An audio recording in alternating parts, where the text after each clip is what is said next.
হালিমাতু সাদিয়া ডেকে বলেন, রে আমিনা শুনেন, আমি জীবনে কত মার সন্তান আমি কুলে নিয়েছি। আমিনা গো, আমি হালিমা রব্বে কাবার কসমকে বলতে পারি, আপনার সন্তান এত সুন্দর সন্তান, যার মতন আমার জীবনে কোনোদিন এত সুন্দর সন্তান আর দেখি না। আব্দুল মুত্তালিব বলে, আমার নবীর মতন কাউকে দেখে নাই। হালিমাতু সাদিয়া বলে, আমার নবীর মতো কাউকে দেখে নাই।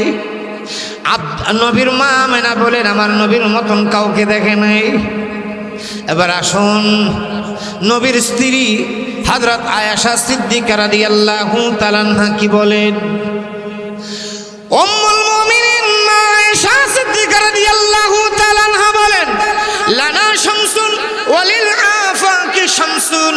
আল্লাহ নবীর স্ত্রী উম্মুল মুমিনিন মা আয়েশা সিদ্দিকা রাদিয়াল্লাহু তাআলা আনহা বলেন, রে দুনিয়ার মানুষ শুনে নাও, সারা জগৎবাসীর জন্য আল্লাহ একটা সূর্য দিয়েছেন, আর আমি আয়েশার জন্য একটা সূর্য দিয়েছেন। রে দুনিয়ার মানুষ, সারা দুনিয়ার জন্য যেই সূর্যটা আল্লাহ দিয়েছেন, সেই সূর্যটা উদয় হয় সকালবেলা পূর্ব আকাশে, আর আমি আয়েশার জন্য যেই সূর্যটা দিয়েছে, ওই সূর্যটা উদয় হয় এশার নামাজের পরে আমি আয়েশার ঘরে। মা আয়েশা বলেন, দুনিয়ার মানুষ, অন্ধকার রজনী, হারকেন নাই, টর্চলাইট নাই, বিদ্যুৎ নাই, কিছু নাই, আমি আয়েশা অন্ধকার ঘরে বসে আছি, এক হাতে সুই, অন্য হাতে সুতা, সুইয়ের ছিদ্র দিয়ে সুতা গাঁথার জন্য আলুর প্রয়োজন, আলু নাই।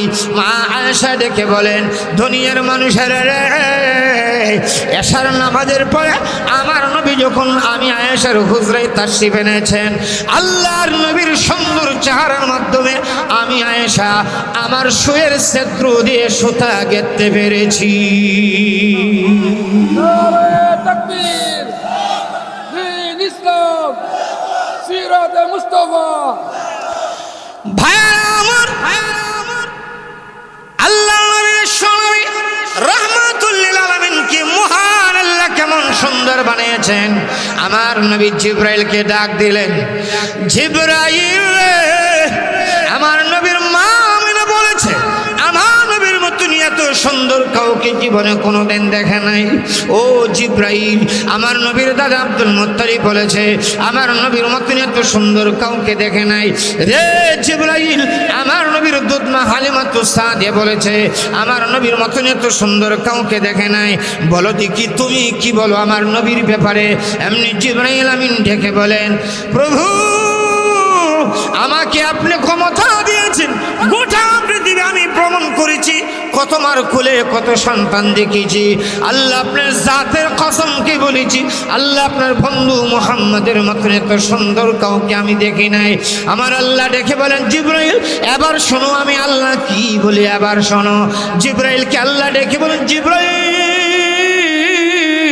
আমি আল্লাহ 18,000 মাখলুকাত সৃষ্টি করেছি, কেউ বলেছেন 40,000, কেউ বলেছেন 80,000।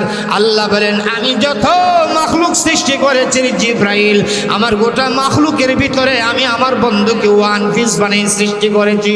আমার গোটা সৃষ্টির ভিতরে জিবরাইল, আমি আল্লাহ অন্য কাউকে আমার বন্ধুর মতন সুন্দর আর বানাই না। এটা হলো আমার নবীর সূরত। আমার নবী এত সুন্দর ছিলেন, আমার নবীর মতন আর দ্বিতীয় সৃষ্টির মাঝে কেউ সুন্দর ছিল না। দুনিয়ায় বহু মানুষ আছে সেরা সুন্দর, চরিত্র সুন্দর না, আসেনি? সুবহানাল্লাহ, একবারে লুচ্চা নম্বর 1 আসেনি? কিন্তু আমার নবীর শুধু চেহারাই সুন্দর ছিল না, চরিত্র সুন্দর। আমার নবীর চরিত্র কত উন্নত ছিল আর সুন্দর ছিল, স্বয়ং আল্লাহ ঘোষণা দিয়েছে, ওয়া ইন্নাকা লাআলা খুলুকিন আযীম।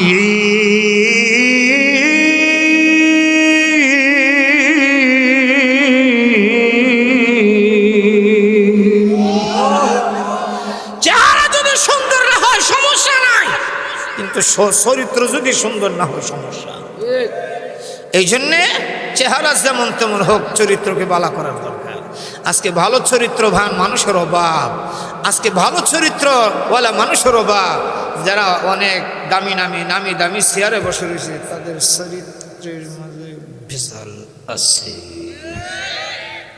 এই জন্য আমার নবী শিক্ষা দিয়ে গেছে, তোমরা তোমাদের চেহারা দেখতে যাও আয়নার সামনে।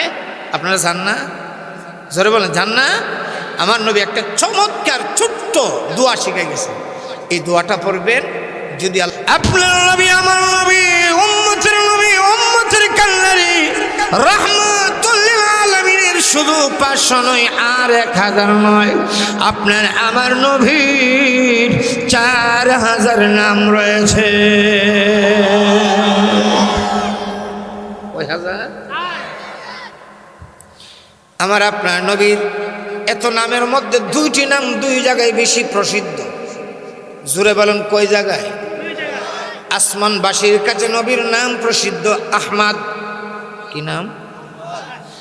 জমিনবাসীর কাছে নবীর নাম প্রসিদ্ধ মুহাম্মদ। আসমানবাসীর কাছে নবীর নাম প্রসিদ্ধ আল্লাহ। রাহমাতুল লিল আলামিনকে সৃষ্টি করে মহান আল্লাহ রূহের জগৎ যখন রেখে দিলেন, আল্লাহ মহান আল্লাহর আরশের চতুর্দিকে ঘুরে ঘুরে আল্লাহর এই পরিমাণ প্রশংসা করেছেন। কিতাবের মাঝে লেখেন, গোটা আকাশের ফেরেশতারা মিলিয়েও আমার আপনার নবীর সমান আল্লাহর প্রশংসা করতে পারে নাই। তাই আকাশবাসীরা আমার নবীকে চিনেন আহমদ নামে। আহমদ নামের অর্থ হলো অধিক প্রশংসাকারী। জোরে বলেন সুবহানাল্লাহ। আহমদ নামের অর্থ হলো অধিক প্রশংসাকারী। আহমদ নামের অর্থ অধিক প্রশংসা। নবী এত প্রশংসা আল্লাহর করছেন, সমস্ত ফেরেশতারা মিলিয়াও নবীর সমান পারেন। যে কারণে আল্লাহর নবীকে ফেরেশতারা চিনেন কোন নামে? ভাইয়ারা আমার, দুনিয়ার কোনো মানুষকে যদি কেউ প্রশংসা করে, ওই লোকটা খুশি হয় না বেদারা হয়? হ্যাঁ, আগেকালের রাজা বাদশাদের সামনে কবি সাহিত্যিকরা গিয়ে প্রশংসা করত, কবিতার মাধ্যমে এত ফাম দেওয়া দিত, আর রাজা বাদশা খালি ফুলত। রাজা বাদশা খালি কি হইতো? ফুলত। আর যে বেশি প্রশংসা করতে পারত, তাকে বেশি মোটা অঙ্কের উপহার, পুরস্কার, উপঢৌকন দিত। দুনিয়ার একজন মানুষের প্রশংসা করলে যদি উপহার পাওয়া যায়, উপঢৌকন পাওয়া যায়, হাদিয়া পাওয়া যায়, আল্লাহর প্রশংসা করলে হওয়া যায় না? কথা কয় না? পাওয়া যায় না? তাহলে আমার নবী যে আল্লাহর প্রশংসা করলেন, কি পাইলেন? একটা প্রশ্ন হয়নি? সিরাতের কিতাবে লেখেন, আল্লাহ রাহমাতুল লিল আলামিন মহান আল্লাহর এত প্রশংসা করেছেন, যার সমান সকল ফেরেশতারা মিলেও আল্লাহর প্রশংসা করতে পারে না। তাই আমার আল্লাহ খুশি হয়ে আমার আপনার নবীকে পুরস্কৃত করলেন। আমার আপনার নবীকে ডাক দিয়ে বলেন, হাবিব, আপনি আমি আল্লাহর সবচেয়ে বেশি প্রশংসা করেছেন।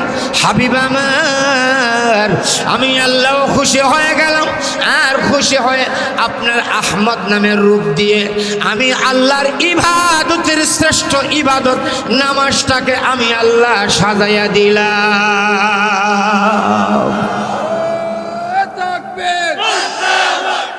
আল্লামা খান সাহেব, নুরুল আমিন খান সাহেব, সিরাতুন নবী সম্মেলন। ভাইয়ারা আমার, আমার আপনার নবীর নাম আহমদ লিখতে গেলে আরবিতে কয়টা অক্ষর লাগে? আলিফ, হা, মিম, দাল। আলিফ, হা, মিম, কয়টা? আমার নবীর নাম আহমদ লিখতে গেলে আরবিতে কয়টা অক্ষর লাগে? 4টা অক্ষর লাগে।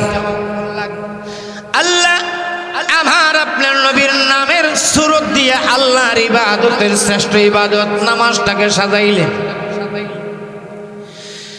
আল্লাহ রেখে বলেন, হাবিব, আহমদ লিখতে গেলে প্রথম অক্ষর আলিফ। হে দিনের মানুষ, নোয়াছড় গ্রামবাসীর মানুষ, এলাকাবাসীর মানুষ, বুঝে থাকলে একটু আওয়াজ করে বলবেন আলিফ কি শোয়া না খাড়া? আলিফ। নামাজের ভিতরে বাহিরে 13টা ফরজ আছে। নামাজের ভিতরে বাহিরে কয়টা ফরজ? তার মাঝে একটা ফরজ হলো ঘুমায়া ঘুমায়া নামাজ পড়া। কি অসুবিধা হইতেছে? নামাজের ভিতরে বাহিরে ফরজ কয়টা? একটা ফরজ দাঁড়ায় দাঁড়ায় নামাজ পড়া। নামাজি যখন নামাজে দাঁড়া ঠিক আলিফের মতন খাড়া। নামাজি যখন নামাজে দাঁড়া আলিফের মতন। 2 নম্বর অক্ষর হলো হা। 2 নম্বর অক্ষর হা। আহমদ লিখতে গেলে যে হা, হা আহমদ লিখতে গেলে 2 নম্বর অক্ষর লাগে হা। হা লিখতে গেলে একটু বাঁকা হয়ে যা। নামাজি যখন নামাজের রুকুর মাঝে ঠিক তেমনি ভাবে আহমদের 2 নম্বর অক্ষর হার মতো হয়ে যা। আহমদ লিখতে গেলে 3 নম্বর অক্ষর মিম। আমার কথা বুঝে থাকলে একটু আওয়াজ করে বলবেন মিম কি আলিফের মতন লম্বা না গোল? জবান খুলে আওয়াজ করে বলবেন। নামাজি যখন নামাজের সেজদায় যা দাঁড়ায় থাকলে যেমন লম্বা দেখা যা, সেজদায় গেলেও তেমন লম্বা দেখা যা, না গোল হয়ে যায়। কয়টা গেছে? আহমদ লিখতে গেলে 4 নম্বর অক্ষর হলো দাল। ডাল লিখতে গেলে মাঝখানে এইভাবে একটু বাঁকা আসেনি? আসেনি? নামাজি যখন নামাজের তাশাহুদের মাঝে বসে, নামাজি যখন নামাজের তাশাহুদের মাঝে যখন বসে তখন মাথা থেকে নিয়ে হাঁটু পর্যন্ত মাঝখানে একটু বাঙ্গা বাঁকা হয়ে যা। আল্লাহ বলেন হাবিব আমার, আপনি আমার সবচেয়ে বেশি প্রশংসা করেছেন, এই জন্যে আমি আল্লাহ আপনার আহমদ নামের রূপ দিয়া আমার ইবাদতের শ্রেষ্ঠ ইবাদত নামাজটাকে আমি আল্লাহ সাজাইয়া দিলাম। আমার আপনার নবীর নাম দুনিয়াবাসীর কাছে প্রসিদ্ধ মুহাম্মদ। কি নাম? মুহাম্মদ। মুহাম্মদ লিখতে গেলে কয়টা অক্ষর লাগে? মুহাম্মদ লিখতে গেল মিম হা মিম দাল। ভাইরা আমার, সত্যিকার নবীর কোন আশা যদি ঘুমাইতে যা, আমার নবীর সুন্নত তরিকা মতে যদি নবীর কোন আশেক ঘুমা, আমার নবীর নাম মুহাম্মদ যেমন তার 3.5 হাত দেহটা বডিটা হয়ে যায় তেমন। একজন সত্যিকারে আশেক সে নবী যেমনি ঘুমাইছে তেমনি ঘুমায়। একজন প্রেমিক ওই প্রেমিকের প্রেমিক যেমনি চলে এমনি চলার চেষ্টা করে। সত্যিকারের নবীর যে প্রেমিক নবী যেমনি ঘুমাইছে এমনি ঘুমা। আমার নবীর জীবনে কোনো দিন এইভাবে ফাও লম্বা করে ঘুমাইছে না। জোরে বলুন সুবহানাল্লাহ। চিত হয়ে পা লম্বা করে নবী জীবনে কোনোদিন ঘুমান নাই। এইভাবে ঘুমানি না জায়েজ না, জায়েজ আছে তবে সুন্নত না। এভাবে ঘুমানি কি আছে? ফাও লম্বা হইরা ঘুমানি জায়েজ আছে তবে কি না। কিন্তু যদি লম্বা হয়ে ঘুমাইলে আপনার সতর উদম হয়ে যাওয়ার সম্ভাবনা থাকে, এমন তো অবস্থায় ঘুমানি ঠিক না। লম্বা হয়ে ঘুমাইলে যদি সতর উদম হয়ে যায় তাহলে এইভাবে ঘুমানি। মহিলাদের জন্য চিত হয়ে ঘুমানি মাকরুহ, আর পুরুষের জন্য উপর হয়ে ঘুমানি মাকরুহ। উঠতে ঘুমানি পুরুষের জন্য বুক নিচে দেয়া ঘুমানো কথা হয় মাকরুহ। মহিলাদের জন্য চিত হয়ে ঘুমানো, আর ডান হাতটা গালের তলে দিয়ে ডান করে শুয়ে বাম হাতটা এইভাবে কোমর ফালাইয়া আডুটা বাঁকা করে ঘুমানো নবীর সুন্নাত। আর একটু যারা করেন আল্লাহর নবী বিশ্ব নবী ফরমান, উম্মতের হায় মান আহাব্বা সুন্নতি ফাকাদ আহাব্বানি ওয়া মান আহাব্বানি কানা মাই ফিল জান্নাহ। আল্লাহর নবী বলেন, উম্মতের রে, যারা আমি নবীর সুন্নতকে ভালোবাসে তারা আমি নবীকে ভালোবাসে, আর যারা আমি নবীকে ভালোবাসবে কিয়ামতের দিন তারা আমি নবীর সঙ্গে জান্নাতে থাকবে। নবীকে ভালোবাসতে হলে তাসবিহ সরা লইয়া নবী গো তোমাকে ভালোবাসি, নবী গো তোমাকে ভালোবাসি, কথা কয় না। নবী গো তুই কেমনে ঘুমাস, ওইটা যেমনে মনে সামনে, কেমনে খাস যেমনে মনে সামনে, কেমনে চলস যেমনে মনে সামনে। কি মনে করেন, বউ যদি তসবিহ লইয়া কয় জামাই রে, জামাই গো তোমারও ভালোবাসি, জামাই যদি কপাত করে দেখো পারতাম না। বউ জামাই গো তোমারও ভালোবাসি, জামাকে এক গ্লাস পানি দেখো পারতাম না। বউ জামাই রেখো তোমারও ভালোবাসি, কমা খাবারটা দিয়ে দিয়ে পারতাম না। জামাই হোক বউ গো তোমারও ভালোবাসি না, আল্লাহ ফাজন ঘুরাইব, কথা হয় অসুবিধা। আল্লাহ নবী বিশ্ব নবী রাহমাতুল লিল আলামিনের নাম মুহাম্মদ। মুহাম্মদ নাম লিখতে গেলে চারটি অক্ষর লাগে। এক নম্বর হলো মিম, দুই নম্বর হা, তিন নম্বর মিম, চার নম্বর দাল। একজন ইমানদার যখন নবীর সুন্নত তরিকা মতে ঘুমা, মুহাম্মদের মিম লেখলে যেমন তার মাথাটা হয় তেমন, ডান হাতটা যখন বুকের মাথার নিচে দিয়া এইভাবে ঘুমা, ওই কনুই থেকে নিয়ে সিনাতে মিলে হার মতো হয়ে যা। বাম হাতটা যখন কোমরের উপর রেখে দে তখন মিমের মতন হয়ে যা। পা দুইটা বাঁকা করে যখন ঘুমায় যা তখন তার পা দালের মতন হয়ে যা। এইভাবে যদি কেউ ঘুমা আর আল্লাহ না করো ঘুমের মাঝে যদি তার মরণ হয়ে যা, ও মুসলমান ভাইরা, জীবনে কত মানুষ দেখেছি শুনেছি ঘুমের মাঝে মরণ হয়েছে, এমন আপনারা শুনছেন কিনা একটু জবান খুলে বলেন।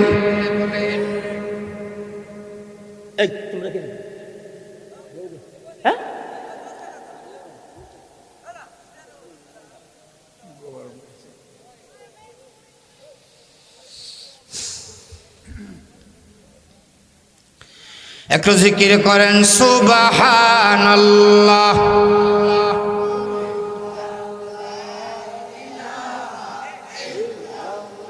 আরো জোরে সুবহানাল্লাহ ওয়ালহামদুলিল্লাহ,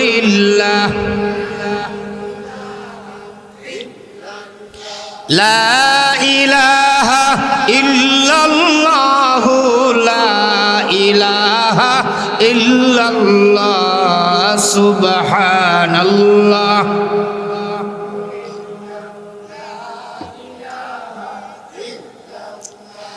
আমাদের জীবনে বহু শুনেছি এমন সংবাদ, মানুষ ঘুমাইছে এটি তার শেষ ঘুম। আমরাও ঘুমাই, যদি জাগতে পারি আল্লাহ যদি জাগাইয়া দেন তাহলে সকাল, আর যদি এই ঘুম আর না জাগা হয় এটাই পরকাল। কথা বলেন, আপনি যদি ঘুমাইলেন যদি জাগতে পারেন তাহলে হবে সকাল, আর যদি জাগা না হয় এটাই হবে। আচ্ছা, আমার কথা বুঝলে একটু আওয়াজ করে বলুন, ঘুমের মাঝে মানুষ মারা যায় না? এমন কথা কি আপনার জীবনে শুনেন নাই? ঘুমে মারা গেছে। আল্লাহ না করুক আপনি ঘুমাইলেন একদম সুন্নত তরিকা, আর আপনার ঘুমের মাঝে মরণ হয়ে গেছে, তখন দুই দল ফেরেশতা আসবে। একদল আসবে জান্নাতি ফেরেশতা, আর একদল আসবে জাহান্নামী। জাহান্নামী ফেরেশতা এসে সালাম দেখবে, সালাম আলাইকুম ভাই সাহেব, দ্বারা কাছে এন না, এই লোকটার চরিত্র আখলাক বালা ছিল না, সারা জীবন আখামার পোকা মরছে, দেখেন বিশ্বাস না করলে তার আমল নামা। রহমতের ফেরেশতারা বলবে, আচ্ছা ঠিক আছে আমল নামা যা আছে ফকরে বলল তো, তবে শোনো এই লোকটা যেই নবীর উম্মত, ওই নবী কি বলছে একটু শোনো। ওই নবী বলছেন ইন্নামাল আমালু বিল খাওয়াতিম, যার শেষ ভালা তার সব ভালা।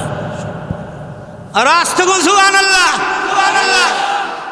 ওই লোকটা যেই নবীর উম্মত সেই নবী কি বলছে শোনো, ওই নবী বলছেন ইন্নামাল আমালু বিল খাওয়াতিম, যার শেষ পালা তার সব পালা। অতীতে কি করছে এটা দেখবার টাইম নাই, বিল নাই। অতীতের দেখবার টাইম নাই, বর্তমানেরটা দেখো হে কেমনে ঘুমাইছে। একবারে মুহাম্মদ সাল্লাল্লাহু আলাইহি সাল্লামের নামটা যেমন তার ঘুমটা হইছে তেমন। একটু জোরে আওয়াজ করে বলেন আল্লাহু আকবার। রহমতের ফেরেশতারা বলবেন আমরা নিব। তখন আযাবের ফেরেশতারা হেরে যাবে, বলবেন ঠিক আছে দলিল প্রমাণে সব আপনারা বিজয়ী, আমরা হেরে গেলাম, তাকে আপনারাই নিয়ে যান, সে জান্নাতি মেহমান। জোরে বলেন সুবহানাল্লাহ। তাহলে আমার গুন্ড হইতো ফেরাউনের মতন, নমরুদের মতন, আমরা ভারতের দাদা বাবুর মতন। কার মতন হইতো? আর মুহাম্মদ সাল্লাল্লাহু আলাইহি ওয়াসাল্লাম মুমিনের মতন কিনা বলেন, কার মত হইতো?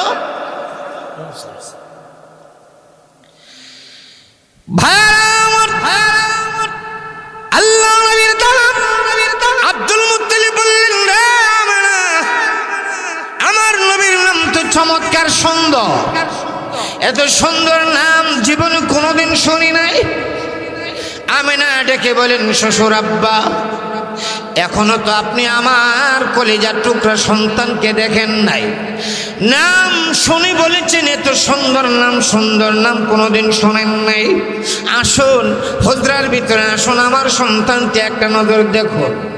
কিতাবের মাঝে লেখেন আব্দুল মুত্তালিব আল্লাহর হাবিবকে এক নজর দেখার জন্য হুজরায় ঢুকলেন। হুজরায় ঢুকে আব্দুল মুত্তালিব দেখে বলেন, রে আমার রব্বে কাবার কসম খেয়ে বলেছি, আমি বাইতুল্লাহর মুতাওয়াল্লি, এই সুবাদে কত মানুষ তার সন্তান আমার কোলে উঠাইয়া দেয়। আমি না গো রব্বে কাবার কসম খেয়ে বলেছি, আমার জীবনে কত সন্তান দেখেছি, কিন্তু তোমার কলিজার টুকরা সন্তান মুহাম্মদের মতন এত সুন্দর সন্তান জীবনে কোনোদিন দেখি না। আমি না গো আব্বা, আমিও দেখছি না। সুবহানাল্লাহ। আমি আপনার পুত্রবধূ হওয়ার কারণে আমার কাছেও কত মানুষ তাদের সন্তানকে নিয়ে আসে। আর এই এলাকার যদি কোনো আল্লাহওয়ালা বুজুর্গ থাকে, ওই বুজুর্গর বাড়ি গিয়ে যদি বুজুর্গরে না ভা তৈলে বুজুর্গর বৌর হইলে আপনিগুলো ফুটা দিলান, বৌরে না হইলে ফুতের বৌর হইলে আপনিগুলো ফুটা দিলান। আরে আমি এক জায়গায় গেছি মাহফিল, এখন আমি গিয়ে বইয়ে উঠে গেছি গা, এখন দেখা গেছে এক মহিলা নাই এক পুরুষে আইসে ফানি ভরা নেবার লেগে আয়া দেখে আমার ভাইছে না, ভাইছে ড্রাইভার রাখো ভাই, আমি তো ইসলাম হুজুরের কাছে একটু ফানি ভরা লেগে। এখন হুজুর তো গেছে স্টেজ, এখন কী করতাম, অপেক্ষা করেন হুজুর আসলে না, ও না আমি এখানে অপেক্ষা করতে পারতাম না, আপনি হুজুরের বদলগুলো ফুটা দিলাম। আমি বাস্তব কথা বলছি, বানায় বলছি না। ড্রাইভারকে বলতেছে আপনি হুজুরের বদলাগুলো ফুটা দিলাম। সুবহানাল্লাহ বলবেন না? আমেনা বলে, আমিও কত মানুষের সন্তান খুলে নিছি, কিন্তু আমিও এমন সুন্দর সন্তান দেখিনি। আর একটু জোরে খান। আমার আপনার নবীর দুধমা হালিমা, কে? হালিমা তো সাদিয়া, ওই তায়েফ শহর থেকে আরো 70 কিলো দূরে বাড়ি। তায়েফ শহর থেকে আরো 70 কিলো দূরে।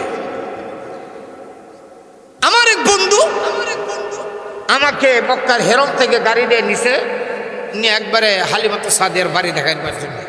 বাড়ি তো না হয়, সেখানে কিছু পাথর দিয়ে একটা চিহ্ন দেওয়া যে এটাই হালিমা সাদিয়ার বাড়ি। আর সেখানে যেখানে আল্লাহ রসুল কি রাখছিলেন, ছাগল চড়াইছিলেন, ওই জায়গাটা দেখলাম সেম আমাদের বাংলাদেশের সাথে একটা সম্পর্ক আছে। যেরকম বাংলাদেশে যে এইভাবে আপনার সবুজ শ্যামল দুর্বা ঘাস আছে, আপনারা দুর্বা ঘাস করেননি, এই জায়গাটাও দুর্বা ঘাসে ভরা। এই জায়গাটার দিকে আমার মনে হয়েছে যে আমি বাংলাদেশে আছি। আর একটু যারা খান আল্লাহ নবীর ধর্মা হালিমাতু সাদিয়া সুদূর বনু সাদ থেকে আসলেন।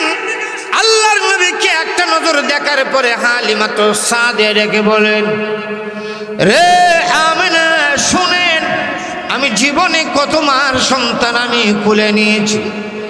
আমি না গো, আমি হালিমা রব্বে কাবার কসমকে বলতে পারি, আপনার সন্তান এত সুন্দর সন্তান, যার মতন আমার জীবনে কোনোদিন এত সুন্দর সন্তান আর দেখি না।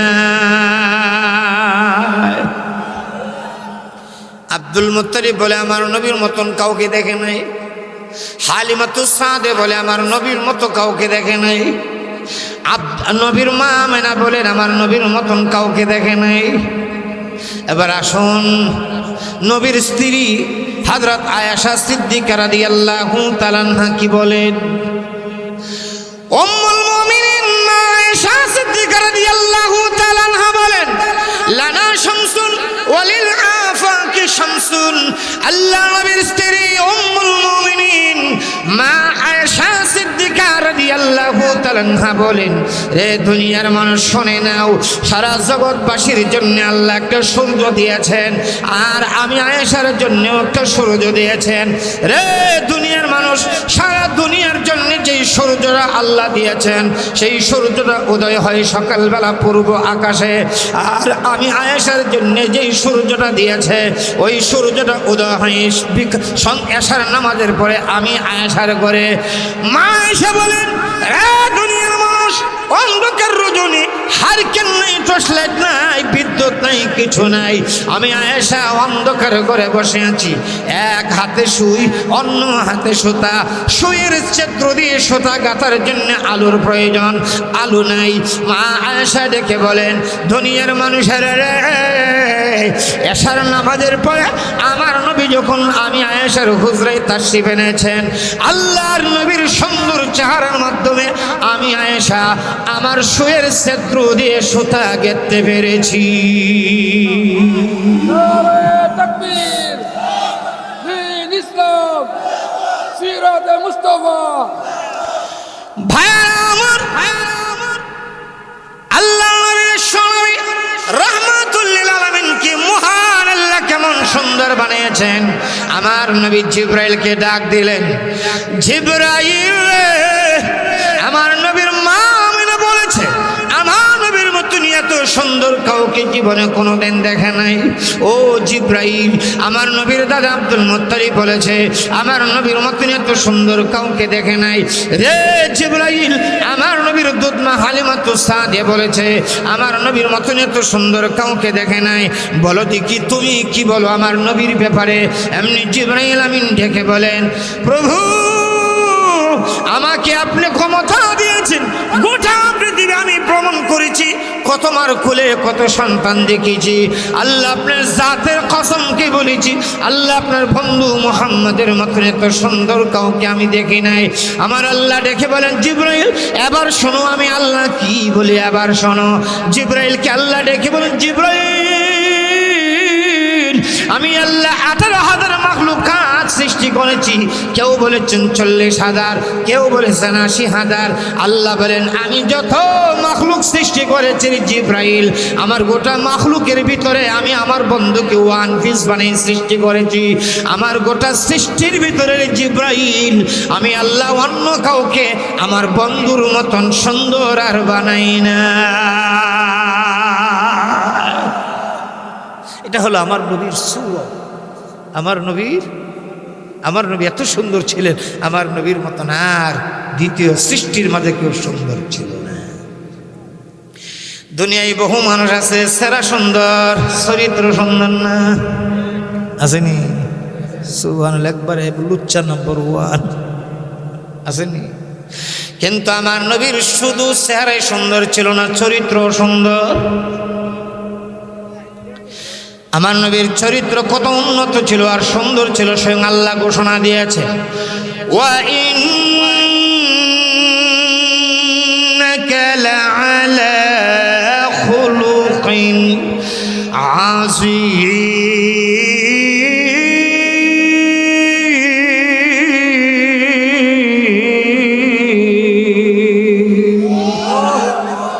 চেহারা যদি সুন্দর না হয় সমস্যা নাই, কিন্তু চরিত্র যদি সুন্দর না হয় সমস্যা। এই জন্যে চেহারা যেমন তেমন হোক, চরিত্রকে বালা করার দরকার। আজকে ভালো চরিত্রবান মানুষের অভাব, আজকে ভালো চরিত্রওয়ালা মানুষের অভাব। যারা অনেক দামি দামি চেয়ারে বসে রয়েছে, তাদের চরিত্রের মাঝে ভেজাল আছে। এই জন্য আমার নবী শিক্ষা দিয়ে গেছে, তোমরা তোমাদের চেহারা দেখতে যাও আয়নার সামনে। আপনারা জান না? জোরে বলেন, জান না? আমার নবী একটা চমৎকার ছোট্ট দোয়া শিখাই গেছে। এই দোয়াটা পড়বেন, যদি আল্লাহ কবুল করে নেন জীবন সুন্দর হয়ে যাবে। আমার রাসূল কি বলছেন? আল্লাহুম্মা আহসানতা খালকি ফাহসিন খুলুকি। আল্লাহ, তুমি আমাকে চেহারা যেভাবে সুন্দর বানাইছো, আমার চরিত্রটাকেও সুন্দর বানিয়ে দাও। তুমি আমার চেহারাকে যেভাবে সুন্দর বানাইছো, আমার চরিত্রকেও সুন্দর বানিয়ে দাও। চরিত্র সুন্দর বানাই দিবেন কে? কিন্তু চরিত্র যদি সুন্দর বানাইতে চান অনুসরণ করতে হবে কাকে? আমার নবীকে। বলেন কাকে? চরিত্রকে যদি দামি বানাইতে চান তাহলে ফলো করতে হবে কাকে? কথা বলেন।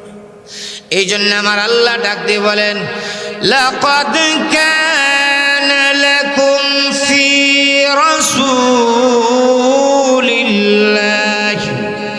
উসওয়াতুন হাসানাহ লিমান কানা ইয়ারজুল্লাহা ওয়াল ইয়াউমাল আখির ওয়া যাকারাল্লাহা কাসীরা।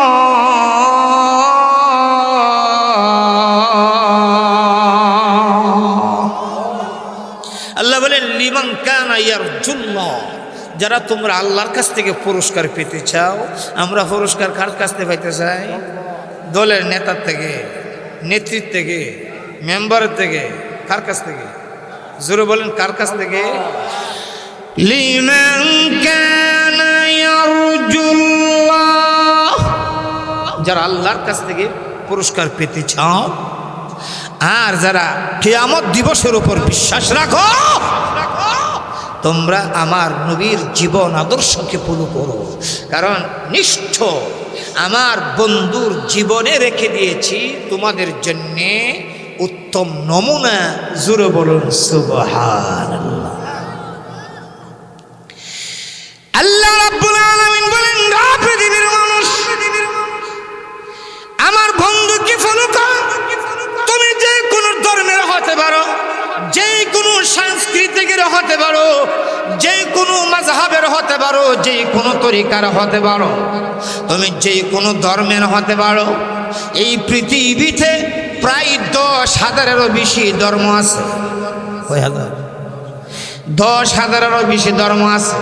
আল্লাহ বলেন, তুমি যে কোনো মতের হও, যে কোনো পথের হও, যে কোনো ধর্মের হও, যদি আমার বন্ধুকে ফলো করতে পারো, বাংলারে শোনে নাও, যদি তুমি আমার বন্ধুকে অনুসরণ করতে পারো তাহলে তুমি দামি, দুনিয়াতেও হবে দামি, পরকালেও হবে তুমি দামি।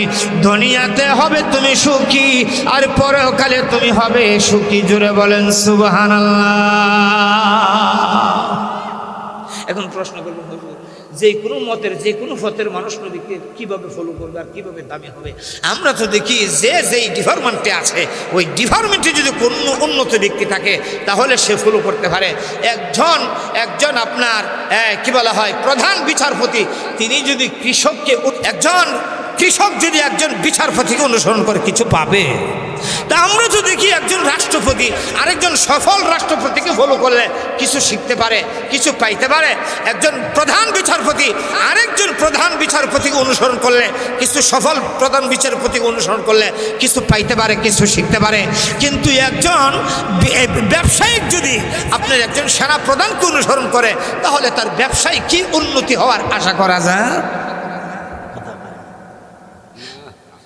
একজন ব্যবসায়িক যদি একজন সেনা প্রধানকে অনুসরণ করে তার ব্যবসায় কি উন্নতির আশা করা যায়?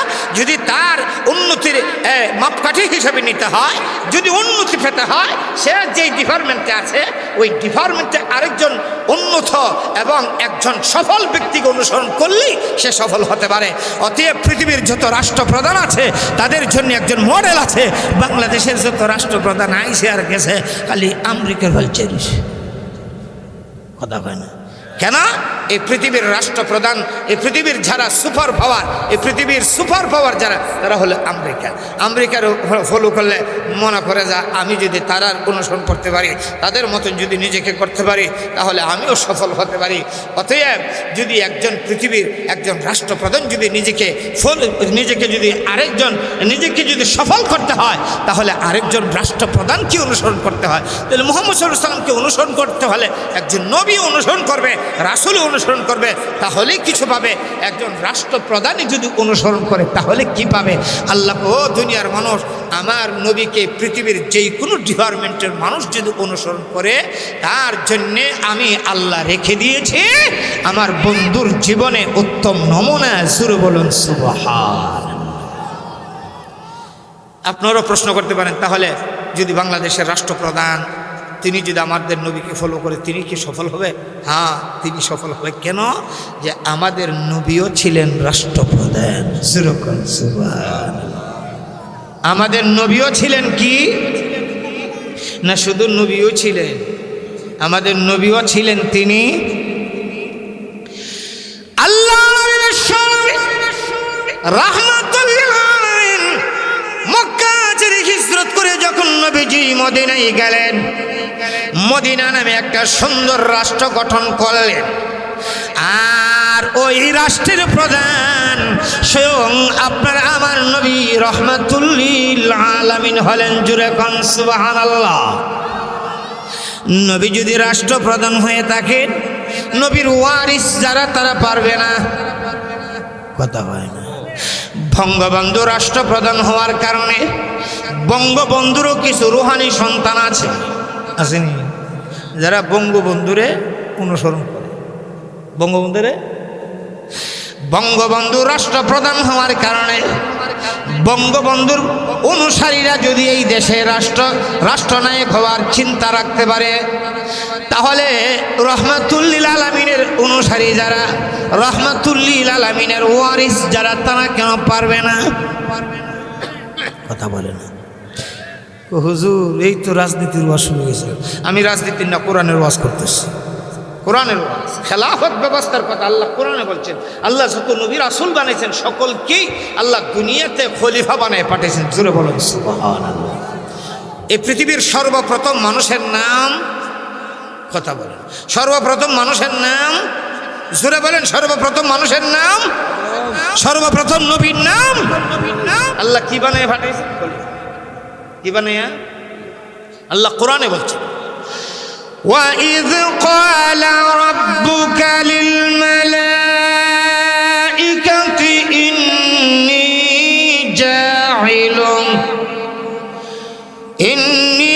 جَاعِلٌ فِي الْأَرْضِ خَلِيفَةً। আল্লাহ একথা বলেন নাই ইন্নী জাইলুম ফিল আরদি আদামা বলছে। আল্লাহ একথা বলেন নাই ইন্নী জাইলুম ফিল আরদি ইনসানা বলছে। আল্লাহ একথা বলেন নাই আমি দুনিয়াতে মানুষ পাঠাচ্ছি, এই কথা বলেন নাই আমি দুনিয়াতে আদম পাঠাবো। আল্লাহ বলেছেন ইন্নী জাইলুম ফিল আরদি খলিফা। আল্লাহ বলেন পৃথিবীর মানুষ, আমি আল্লাহ পৃথিবীতে আমার খলিফা প্রেরণ করতে চাই। আমার খলিফা, চিল্লায়ে বলেন সুবহানাল্লাহ। খলিফা কাকে বলা হয়? খলিফা শব্দটা ইসলামের একটা গৌরব উজ্জ্বল শব্দ, যেই শব্দটা শুধু ব্যবহার করা হয় ইসলামী রাষ্ট্রের প্রধানের সঙ্গে ব্যবহার করা হয়। যিনি ইসলামী রাষ্ট্রের প্রধান হয় তাকেই বলা হয় খলিফা। যিনি ইসলামী রাষ্ট্রের প্রধান হয় তাকে কি বলা হয়? আমাদের বাংলাদেশ ইসলামী রাষ্ট্র না, মুসলিম রাষ্ট্র। আমাদের বাংলাদেশ মুসলিম রাষ্ট্র, কিন্তু ইসলামী রাষ্ট্র, কথা বলেন। বর্তমান পৃথিবীতে মুসলিম রাষ্ট্র বহু আছে, কিন্তু ইসলামী রাষ্ট্রের সংখ্যা ওয়ান। ইসলামী রাষ্ট্রের সংখ্যা, ইসলামী রাষ্ট্র গোটা পৃথিবীর বুকে একটাই আছে। গোটা পৃথিবীতে একটা ইসলামী রাষ্ট্র আছে, সেই রাষ্ট্রের নাম, সেখানে সম্পূর্ণ কোরআনের বিধান। জোরে বলুন সুবহানাল্লাহ। তারা কোরআনের বিধান চালু করার কারণে তারা খুব লসে আছে, না লাভ অভাবে আছে। সুবহানাল্লাহ, আল্লাহ এত এত ফসল আর এত ফলন দিছে, শুধু আনার ডালিম বিক্রি করে তারা পৃথিবীর বহু রাষ্ট্রের চেয়ে অনেক অগ্রগামী হয়ে গেছে। ভাইয়ারা আমার, আল্লাহ রাব্বুল আলামিন আদম আলাইহিস সালামকে খলিফা বানায় প্রেরণ করেছে। এই পৃথিবীতে খলিফা বহুত হয়েছেন, কিন্তু ইসলামের প্রথম 4 খলিফা, খলিফাতুল মুসলিমিন হযরত আবু বকর সিদ্দিক, খলিফাতুল মুসলিমিন হযরত ওমর ইবনুল খাত্তাব, খলিফাতুল মুসলিমিন হযরত উসমান ইবনে আফফান, খলিফাতুল মুসলিমিন হযরত আলী কাররামাল্লাহ। যে সময় হযরত আবু বকর, হযরত ওমর রাদিয়াল্লাহু তাআলা খলিফা, ওই সময়ে ওমর রাদিয়াল্লাহু তাআলা অর্ধেকটা পৃথিবী শাসন করছে। আর আস্তে আর গোটা পৃথিবীটা ইনসাফে ভরে গেছে, শান্তি আর শান্তি, অশান্তি নেই। খলিফাতুল মুসলিমিন হযরত ওমর জুমার দিন খুতবা দিবে, মিম্বরে দাঁড়াইছে, গায়ে 2টা চাদর, একটা গায়ে দিছে, একটা ফিনছে। একজন একটা তরবারি ব্যাগ থেকে টান্দা পুল্লা, হে খলিফা দাঁড়ান, খুতবা করে দিবেন, আগে আমার প্রশ্নের জবাব দিবেন। কি প্রশ্ন? প্রশ্ন হলো, গতকালকে আপনি রিলিফের মাল বাড়ছেন, আমরা সবাই পাইছি, আপনিও পাইছেন, আমরা এই দেশের নাগরিক, আপনিও এই দেশের নাগরিক, আমিও একটা পাইছি, আপনিও একটা হওয়ার কথা, কিন্তু আমার গায়ে একটা, আপনার গায়ে 2টা। এই বৈষম্য নবীর কোন সাহাবী বেঁচে থাকতে মেনে নিতে পারে। আর আস্তে কোন ঠিক, এই বৈষম্য নবীর কোন সাহাবী মেনে নিতে পারে না। আপনি আগে আপনার জবাব দেন, যদি উপযুক্ত জবাব দিতে পারেন তাহলে খুতবা দিবেন, শুনবো, আর যদি জবাব না দিতে পারেন খুতবা দিতে দিব না। প্রয়োজন আপনার আর আমার মাঝখানে তরবারির সমাধান করবেন। হযরত ওমর ইবনুল খাত্তাব রাদিয়াল্লাহু তাআলা বললেন, ভাই আপনার প্রশ্নের জবাব আছে, তবে আমি দিব না, প্রশ্নের জবাব দিবেন আমার ছেলে আব্দুল্লাহ। আব্দুল্লাহ কোথায়, দাঁড়াও, আমার ভাইয়ের জবাব দাও। হযরত আব্দুল্লাহ ইবনে ওমর তিনি দাঁড়াইলেন আর বললেন, শোনেন, আমার আব্বা প্রতি জুমায় খুতবা দিতেন একটা জামা পরিধান করে, সেই জামাটা আজকে ধুয়ে দিয়েছেন, আর মেঘলাধীন হওয়ার কারণে আমার বাবার জামায় অনেক থালি, তার মাঝে কিছু থালি আছে চামড়ার যুক্ত থালি, ধুয়ে দিয়েছেন। মেঘলাধীন হওয়ার কারণে, বৃষ্টি বাদলের দিন হওয়ার কারণে আমার বাবার জামাটা শুকায় নাই, আর এই ভিজা জামা দিয়ে দুর্গন্ধ ছুটে গেছে, এই জামা দিয়ে খুতবা দিবে। এই জন্য গতকালকে আমার আব্বা একটা চাদর পেয়েছেন, আমিও একটা পাইছি, তাই আজকে খুতবা দেওয়ার জন্য আমি আমার আব্বাকে, আমার নিজের চাদরটা আমার আব্বাকে দিয়ে দিয়েছি। একটা আমার, আরেকটা আমার বাবা। এবার ওই সাহাবী বলেন, হে আমিরুল মুমিনিন, এবার শুধু খুতবা নয়, আপনি যদি আমাকে বলেন আগুনে চাপায়া পড়ার জন্য, আগুনে চাপায়া পড়বো, যদি বলেন পানিতে চাপায়া পড়ার জন্য, পানিতে চাপায়া পড়বো, আপনি যা বলবেন তা মানবো, আর আপনার কথার অমান্য করব না। আমরা মেম্বারে হইলে, চেয়ারম্যানে হইলে মেম্বারে মানে না, কারণ চেয়ারম্যানে যদি মাইরা, মেম্বারে যদি মাইরা খা 5 বস্তা, চেয়ারম্যানে মাইরা খা 50 বস্তা। মেম্বারে যদি মারা 5 বস্তা, চেয়ারম্যানে মারা।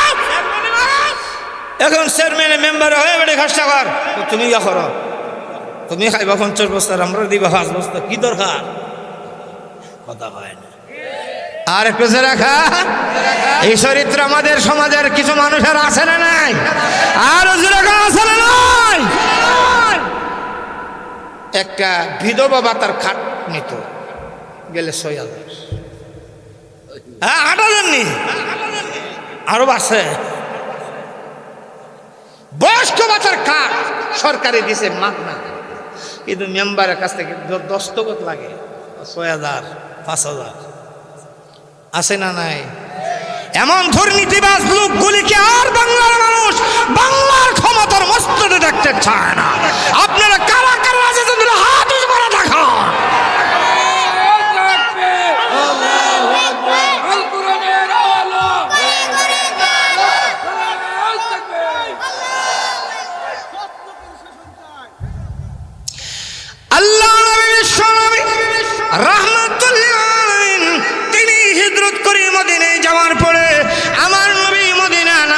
রাষ্ট্র গঠন করলেন, আর ওই রাষ্ট্রের প্রধান ছিলেন আপনার নবী, আমার নবী, উম্মতের কান্ডারে রাহমাতুল্লিল আলামিন। অতএব গোটা পৃথিবীর সব রাষ্ট্রপ্রধানদের জন্য আমার নবী হলেন মডেল। আমার নবী হলেন। ভাইরা আমার, এবার প্রশ্ন করবেন, মানলাম নবী রাষ্ট্রপ্রধান ছিলেন, এই জন্যে পৃথিবীর সকল রাষ্ট্রপ্রধানরা আল্লাহর নবীকে অনুসরণ করবে। কিন্তু পৃথিবীর প্রধান বিচারপতিরা রাসূলকে অনুসরণ করলে কি পাবে? আল্লাহ বলেন, আমার নবীকে যদি পৃথিবীর প্রধান বিচারপতি না, একবারে গ্রাম্য বিচারপতি, যারা গ্রাম্য কিছু বিচারক আসেনি, কথা হয় না, গ্রামেরও কিছু প্রধান বিচারপতি আছে, গ্রামের কিছু প্রধান বিচারপতিও একবারে গ্রাম্য বিচারক থেকে নিয়ে রাষ্ট্রের উচ্চ আদালতের বিচারপতি যারা আসে, সবাই যদি আমার নবীকে ফলো করে, দুনিয়াতে হবে সফল, আখেরাতে হবে। কিন্তু আফসোস, বিচারক তার চেয়ারে বসে মাস শেষে সরকার থেকে মোটা অঙ্কের টাকা পায়, তারপরও নিচে দেওয়ার টাকার বান্ডিল লইয়া অন্যায়টারে নিয়ে বলে রায় দিয়া দা। এটা তো আদালতে তো আছে, গ্রাম্য আদালতও আছে, মানি ছাড়া হওয়া পারে না, মানি ছাড়া কি পারে না, বরং আবার যুক্তিও দেয়। যুক্তি কি? হুজুর রাগে দিলে একটু দোয়া করলে 5 মিনিট 10 মিনিট সময় লাগে, তারারে দিলে হয় হাদিয়া। আর আমরা সারাদিন কাটাইয়া বিচার করে 400-500 টাকা দিয়ে আমরা রিজে বেলা ঘুষ হয়ে থাকা, কথা কয় না, কথা কন আসেনি। হুজুরে নিলে হাদিয়া, আর আমরা নিলে ঘুষ। কাকে বলে হাদিয়া, কাকে বলে? এর মাঝখানে পার্থক্য কি? আল্লামা হাকিমুল উম্মাত আল্লামা আশরাফ আলী থানভী রাহমাতুল্লাহি আলাইহি 10টা পার্থক্য লিখেছেন। আমি 10টা বলতে পারতাম না, সময় নেই, 1-2 হয়ে লাই কইতাম নে। ঘুষ দিয়ে মানুষ অন্যায়ভাবে নিজের পক্ষে রায় আনার জন্য, মানুষকে খুশি করার জন্য, আর হাদিয়া দে মানুষ আল্লাহকে খুশি করে। হাদিয়া দে কাকে খুশি করতো, আর ঘুষ দে মানুষ। হাদিয়া আর ঘুষের মধ্যে পার্থক্য, হাদিয়া যদি না নেয় তাহলে মনে কষ্ট পায়, হুজুরকে আমি হাদিয়াটা দিছিলাম, হুজুর আমার হাদিয়াটা গ্রহণ করছেন। আর ঘুষ দিয়া মনে কষ্ট পায়, দিলাম যে ঘুষ করে কাজটানি করব, কথা কয় না আসেনি। ঘুষ করে এমন বাদীর থেকেও খা, বিবাদীর থেকেও খা, যে বেশি দেয় এর পক্ষে কথা হয়, হ্যাঁ, যে বেশি দেয় এর পক্ষে কথা। দেখা গেছে এক লোক অন্যায়ভাবে নির্যাতিত, সে মাসলুম, কিন্তু সে জানে এই সমাজ আমার ইনসাফের বিচার যদি হইতো আমি বিচার হইতাম, কিন্তু এই সমাজ তো ইনসাফের বিচার করে না, বিচার তো হইতাম না। তবে বিচার যদি হওয়ান লাগে, ওই কুত্তার মুখে যদি 8 দিন না পড়ে তাহলে বিচার হইতাম না। কুত্তার মুখে 8 দিন না পড়ে, এই জন্য সে নীরবে গেছে, একবারে বড় সর্দারটা যারা টেকা ছাড়া কথা না, গিয়া 500 টাকা দিয়েছে, আর কয়েছে চাচা আমার প্রতি একটু সুনজর রাখবেন। এবারে 500 টাকা ভাইয়া হ মনে হো বেটা, আমি বাজারে যাইতাম, টেকা নাই, ফটো চাইলাম, মাছও চালানো লাগে, তুই টেকাটা লুই আইসি, তুই মুহূর্তে ভালোই করছ। মনে আরে রেখেছে, চিন্তা করিস না, আমি সব শুনছি, তারা যেইভাবে তোরা মারছে এটা সম্পূর্ণ অন্যায় করছে। আমি থাকুম, দেখি কেডা তোর এই বিচারটা কিভাবে কেডা নিতে পারে, আমি তোর পক্ষে আছে, যা বাড়ি যা। এত মনে মনে একবারে খালি বাইরেছে, এমনি দেখা যায় যে আসামি আয়ে ঢুকছে, আবার দেখছে বাদীরে বাইরে যেতে, বিবাদী এগো সর্বনাশ, এই ঘুষখোরের গরু যখন আয়া গেছে তাহলে অবশ্যই কিছু দিয়া গেছে, তাহলে আমি যদি না দিই তাহলে তো আমি এমনি ধরা, আমি তো এমনি অন্যায় করছি, আমি ধরা কিছু যদি না দিত তো সর্বনাশ। এ কি করছে, 1200 দিছে। কয়শ 1200 দিয়ে কইছে, চাচা আপনি যদি আমার পক্ষে দু একটা কথা কইন, আমি আশা করি আমি বিচার উচিত। চাচা চিন্তা করিস না, আমি আছি। বিচার যখন শুরু হয়েছে, এখন দেখা যায় 1200 যার কাছ থেকে নিছে খালি এর পক্ষে কথা। আপনার বিচার শুরু হইলে কে ঘুষ খেয়ে আইছে আর কে নিরপেক্ষ আইছে কথার বাবু বোঝা যায়। বিচার শুরু হইলে যে ঘুষ খেয়ে আইছে, মাল খাই আইছে, কথার বাবু বোঝা যায়, কথার বাবু কথা হয় না। এখন দেখা গেল সেতে 500 দিছেন, একটু ভিডিও গাইছে, আবার 500 টাকাও গেছে। এর পক্ষে কোনো কথাই কয় না, খালি ওই 1200 পক্ষে কথা হয়। এখন এই মজলিসে কেমনে কইতো, আমি যে 500 দিছিলাম বেটা কিতা হইছে, কেমনে কইতো তো পারতেছে না। এখন খালি গলা খাকড়াইতেছে, হে ও তো এমনি বিচারও কইছে না, মাথার তো কিছু আছে। চাইছে পরে আঙ্গুল 5টা দেখাইলিস, চাইছে পরে আঙ্গুল 5টা, 5 আঙ্গুল আমারও দেখাইলে বুঝুম যে আমার সর লোক উঠছে। এইবারে তোর সর বুঝছে না, বেটা তুমি আমার 500 দিয়েছিল দেখাইতেছে। সুরের তো মনে মনে পুলিশ, সুরের মনে কিটা এত 500 নিচে দিলে জানা, ওই 5 আঙ্গুল দেখেছি বুঝলে 500 নিচে 500 দিছে। এমনি শেখ কি করবে তোমার পাক পাঞ্জাথনে 12 আউলিয়া ফেজদা করছে। এ 500 দেখাইছে, এইটাও হইছে, কে রে তার পক্ষে কথা হইতেছে, এইটাও হইলেছে। তুই তো 500 এনে দিস, তো 12 এমন কিছু দুর্নীতিবাজ আছে না নাই? জোরে বলেন আছে না নাই? হে আমার সম্মানিত বিচারক ভাইয়েরা, আমার ভালো করে শুনুন, আল্লাহ নবী আপনাদের জন্য পুরস্কারের ঘোষণা দিয়েছেন। আল্লাহর নবী বলেছেন, কেউ যদি বিচার কার্য করার জন্য যা 1 ঘন্টা যদি বিচার কার্যে ব্যয় করে, ওই লোকটা 80 বছর নফল ইবাদত করলে যেই সব পাথর মহান আল্লাহ খুশি হয়ে তার আমল নামায় 80 বছরের সওয়াব আল্লাহ দান করে দেয়। তুমি ভাতলা মাল খাইতে গেলি গা, আল্লাহ দিয়ে তোমার 80 বছরের নফল ইবাদত দিতেছে। এখন এই ঘুষখোর গুলতুরি ডেকে ডেকে আমরা নেই না, বরং সবাই মোল্লা বেড়া কি বিচার করবো, কিন্তু মোল্লা বেড়াদের যে বিচার করবো, এই বিচার করলে যে সইতে পারতো না, এইটাও বুঝে। মোল্লা বেড়ার বিচার করলে যে সইতে পারতো না, এইটাও।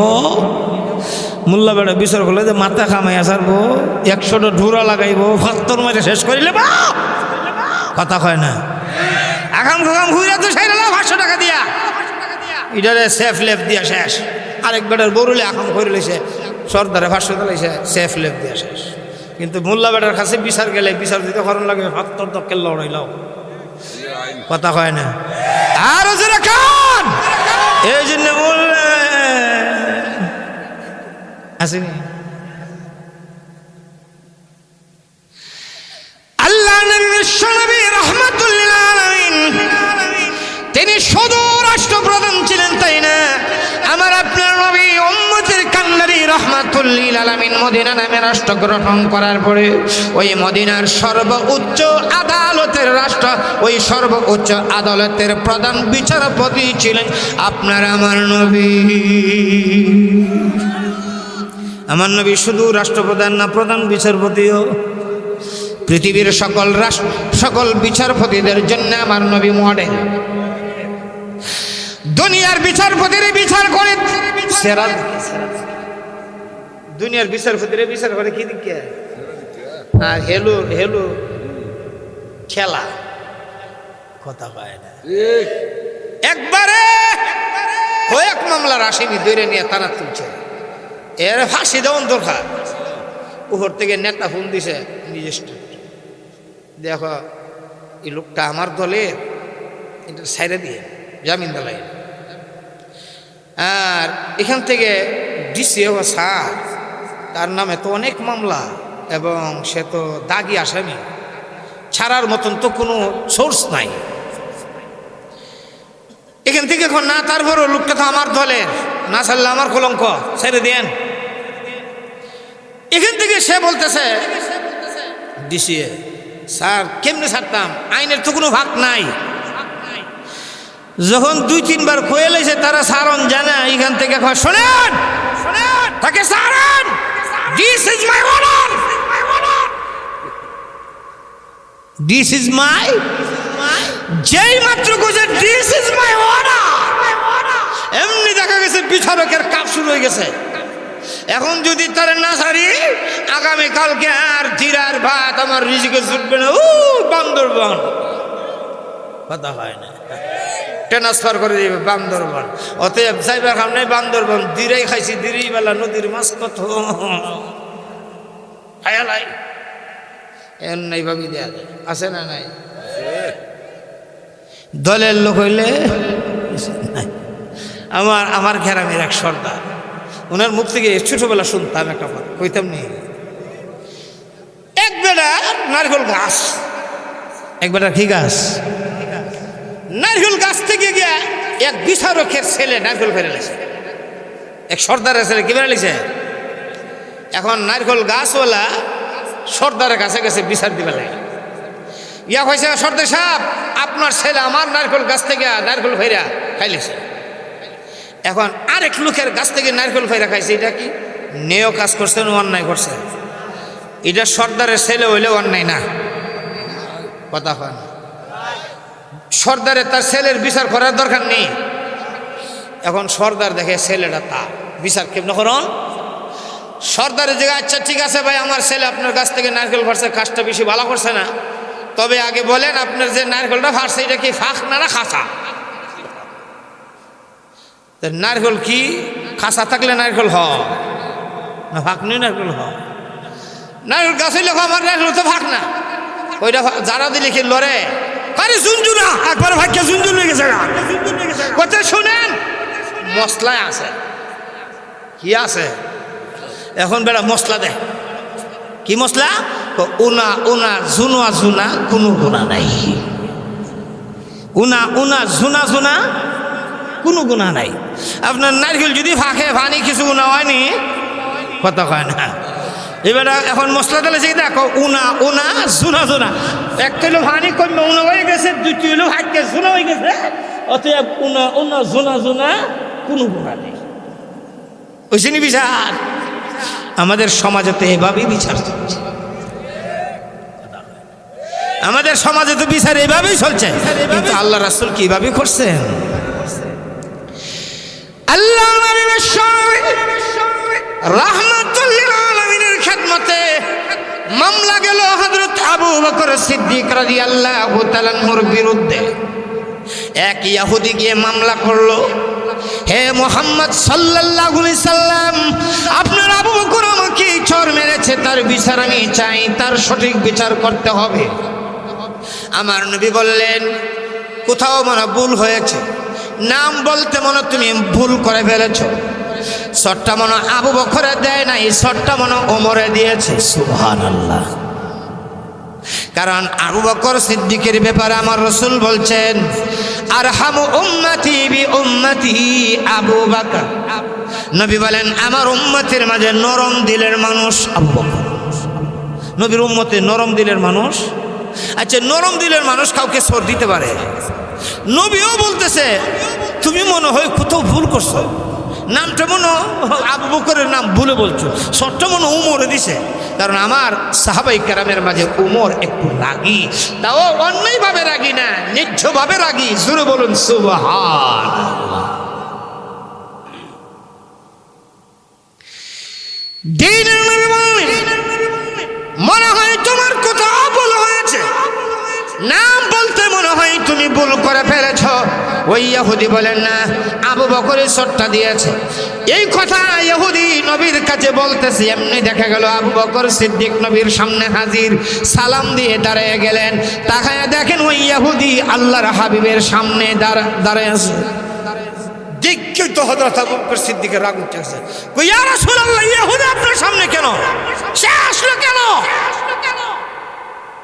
আল্লাহ রাসূল কো তুমি নাকি তারে সর মারছ, সে তো বিচার দিতেছে, অনুমতি দেন আরেকটা সর দেওয়া। আল্লাহ রসুলকে সে বলছিল তুমি সর দিছ, আমি বিশ্বাস করছিলাম না। এখন তোমার কথা বুঝে যে তুমি সরটা দিছ। হযরত আবু বকর সিদ্দিক বলেন, ইয়া রাসূলুল্লাহ, আমি সর দিছি, কিন্তু শুনেন কেন দিছি। আল্লাহ কর্জে হাসানার জন্য আয়াত নাজিল করছে, আল্লাহর রাস্তায় দান করার জন্য।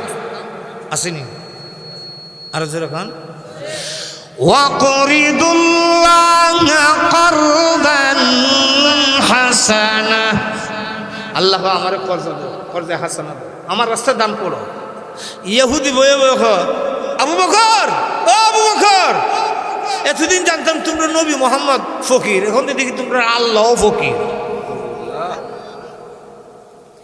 হযরত আবু বকর সিদ্দিক বলেন, ইয়া রাসূলুল্লাহ, নবীকে এবং আল্লাহকে কেউ গালি দিবে আমি আবু বকর সহ্য করতে পারি না। সে আমার নবীকেও বলছেন আমার নবী ফকির, আমার আল্লাহকেও বলছেন আল্লাহ ফকির, এই জন্য একটা সর দিছে, আরেকটা সর দিতে অনুমতি দিন। আল্লাহ রসুল রাখো, একটা সর দিছে, এটার তো বিচার শেষ হয়েছে না, আরেকটা সর দিবা। এমনি দেখা গেল হযরত আবু বকর সিদ্দিক রাদিয়াল্লাহু তাআলার বিরুদ্ধে রায় হয়ে গেছে। আল্লাহ রসুল বললেন, কিসাস, বদলা, সরের বদলা সর, তুমি একটা সর দিছো, সে তোমার একটা সর দিব। এখন আবু বকর সিদ্দিক রাদিয়াল্লাহু তাআলার গালে সর দেওয়ার রায় হয়ে গেছে। এখন আবু বকর সিদ্দিক রাদিয়াল্লাহু তাআলা সর যে সে যে কথা কইছে আল্লাহরে ফকির, সে অস্বীকার করে ফেলছে। আবু বকর সিদ্দিক রাদিয়াল্লাহু তাআলা আল্লাহ রাসূল জিজ্ঞেস, তোমার কোনো সাক্ষী আছে?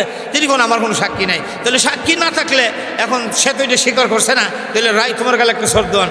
এখন আবু বকর সিদ্দিকের গালে সর দিবেই, এমনি আল্লাহ আয়াত নাযিল করে জানাইছেন, এ মুহাম্মদ সাল্লাল্লাহু আলাইহি ওয়াসাল্লাম শুনেন, সে বলছে আল্লাহ এবং আল্লাহ রাসূল ফকির হয়ে গেছে, এই জন্য আবু বকর সিদ্দিক।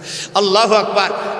হযরত আবু বকর সিদ্দিক রাদিয়াল্লাহু তাআলা হলেন নবীর সবচেয়ে বেশি ঘনিষ্ঠ এবং প্রিয় সাহাবী। তারপরও রাইটা আবু বকর সিদ্দিকের। আরেক ইহুদি আরেক মুসলমান, দুইজনে লাগছে ঝগড়া। আমরা দেশে লাগে না এইভাবে হিন্দু মুসলমান কথা হয় না, লাগে না? ভারতে ইংরেজদের শাসনামলে একটা জায়গা, মুসলমান এক লোক সে কইটা আমার, হিন্দু এক লোক সেও আমার। এখন এটা ব্যক্তিগত, এটা দলীয় দাঙ্গা হয়ে গেছে। এখন পুরা মুসলমান সমাজ কইটা আমরা, আর হিন্দু সমাজ আমরা। মুসলমান লোকটা, মুসলমান সমাজের এটা কে কইছে, শুনেন, এই জায়গাটা যদি তার কাছ থেকে উদ্ধার করতে পারেন, তাহলে আমি কথা দিয়েছি এটা মসজিদে দালাইমো। এটা মসজিদ আপনারা বানাই নেবেন। মসজিদ কি একজনের না সমাজের সবার?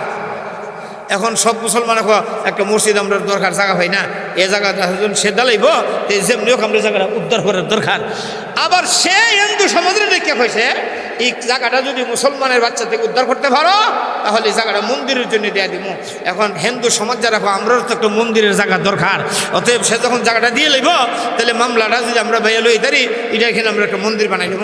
এখন দুই দল, এক মুসলমানের ওই একজনের পক্ষে পুরো মুসলমান সমাজ, আর ওই হিন্দু লোকের পক্ষে পুরো হিন্দু সমাজ। ইংরেজের আদালতে মামলা। এখন ইংরেজের আদালতে মামলা হচ্ছে, ম্যাজিস্ট্রেট রায় দিবে। এখন কাগজপত্র দুজনের দেখা যায় একরকম, হিন্দু বেচারের যে কাগজ এটাও লিগেল, মুসলমানের যে কাগজটা এটাও লিগেল। রায়টা কার পক্ষে দিত? এখন ওই ম্যাজিস্ট্রেট দ্বারা এখন এমন কোনো ব্যক্তি আসেনি এই জায়গাটার ব্যাপারে সব জানে, এমনি একজন হিন্দু লোক দ্বারা এখন হুজুর স্যার, ওই এলাকার মুসলমানের একজন হুজুর আছে, এই হুজুরের সব জানে। এই হুজুরে যদি বলে এটা মুসলমানের জায়গা, আমরা ছেড়ে দেব। ম্যাজিস্ট্রেট তখন মুসলমানের রেখে হয়, আপনারা ওনাকে মানেননি, কি হয় কথা হয় না। এখন তো আমরা সাক্ষী হইলে আমরা দলের লোক, সাক্ষী আমরা মুসলমানকে আমরা মানি, হিন্দুরকে আমরা মানি। এখন উভয় পক্ষে এক ব্যক্তির উপরে, লোকটা হলো কি মুসলমান, লোকটা কি মুসলমান। এখন সাক্ষীকে আদালত ওঠানো হয়েছে, আজকে রায় হবে। ম্যাজিস্ট্রেট দেখালেন, হুজুর এই জায়গার ব্যাপারে আপনি কি জানেন?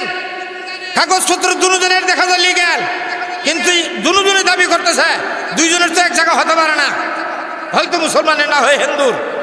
মুসলমান লোকটা হুজুর দাঁড়ায়, স্যার শুনেন, আমি যতটুকু জানি সম্পূর্ণ জায়গাটা হলো ওই হিন্দু ভদ্রলোকের জায়গাটা, হলো হিন্দু। মুসলমান যারা আছেন চেহারাটা একবারে মলিন করে নিয়েছে। এই মোল্লা বেড়া কাজটা কি ধরছে? হ্যাঁ, আমরা ভাবছিলাম তো আমরা ভক্তের মুসলমান হয়ে আমরা ভক্তে সাক্ষী দিব, এ মুসলমান হইয়া মুসলমানের দুশ্মনী হলো, আর হিন্দু বেটার ভক্তে সাক্ষী দিয়ে দিল। আর হিন্দুরা যারা আছে আদালতে হাতে তালি মারছে, ম্যাজিস্ট্রেট করা তালি দিও না, তোমরা জয় হইছ, বিজয় না। ম্যাজিস্ট্রেট দেখে বললেন মুসলমানের পরাজয় হয়েছে, আর এই জায়গায় ইসলাম ধর্মের বিজয় হয়েছে। পরাজয় হয়েছে কার? মুসলমানের। বিজয় হয়েছে ইসলাম। ইসলামের নবী বলছেন সত্য কথা বলার কথা। এই হুজুর সত্য কথা বলে ইসলামকে বিজয় করে দিয়েছে।